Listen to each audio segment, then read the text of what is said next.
George Stroud is the executive editor of a crime magazine that is part of a major media conglomeration in 1946 New York.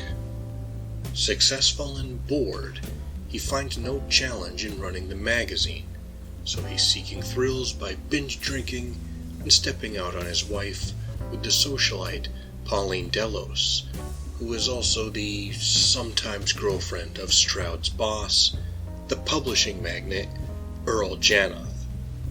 Following a weekend with Pauline, Stroud drops her off at her place and sees Earl on the way to visit her. And while Earl sees George Stroud, he doesn't recognize him. Earl and Pauline get into an argument that escalates into him killing her with a crystal decanter.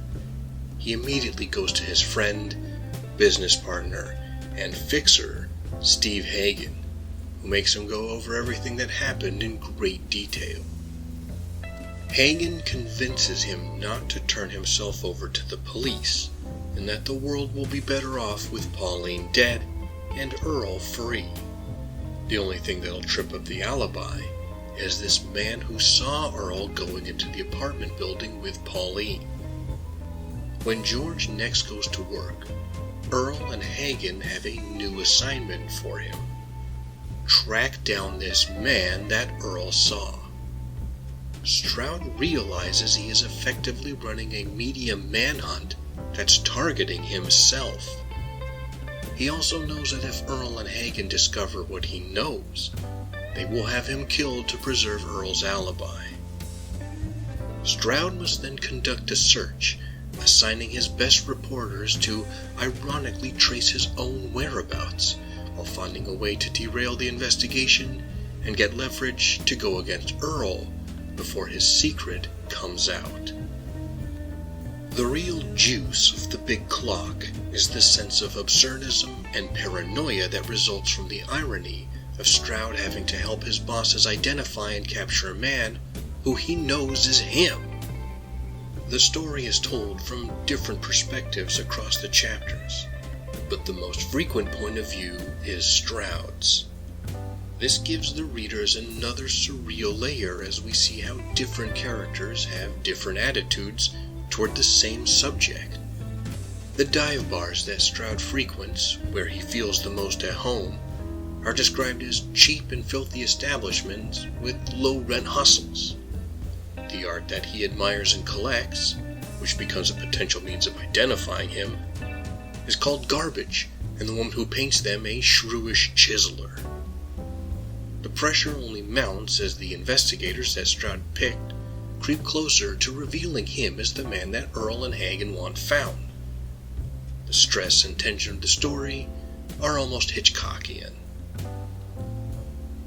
My one hang-up with the book is a matter of pacing.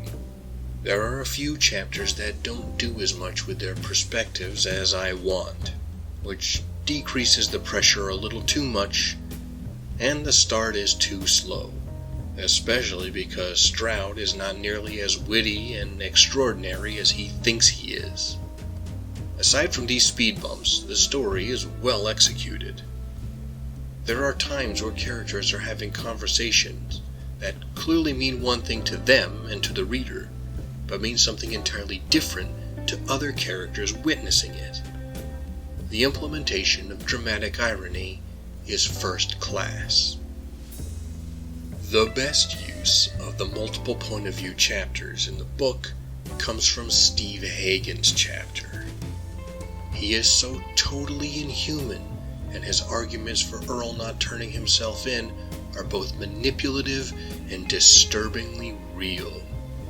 In a novel full of pretty crooked characters, he comes across as without a moral compass and completely dehumanizing of almost everyone around him. You may not want to be friends with Stroud, but you certainly don't want to see Hagen help a man get away with murder.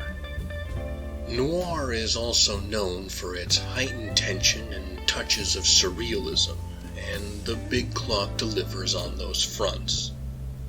The absurdity of Stroud's situation is something a reader would expect from a story by Franz Kafka, where the protagonist is plunged into a situation so fantastic that it would be laughable, where the consequences not so dire. More than once, this story also made me think of Philip K. Dick's novel, A Scanner Darkly, wherein Bob Arctor, a narcotics officer deep undercover, is given a new assignment that means he is effectively setting up a sting operation on himself. In less overt ways, The Big Clock is a similarly mind-bending story. But what do you, the audience at home, think? Are you familiar with Kenneth Fearing's The Big Clock? How do you think it fits with other noir stories or psychological dramas? Are you interested in noir that doesn't center on hard-boiled detectives or criminals? Do you enjoy books that use a lot of different perspectives to tell the story? Feel free to share your thoughts in the comments.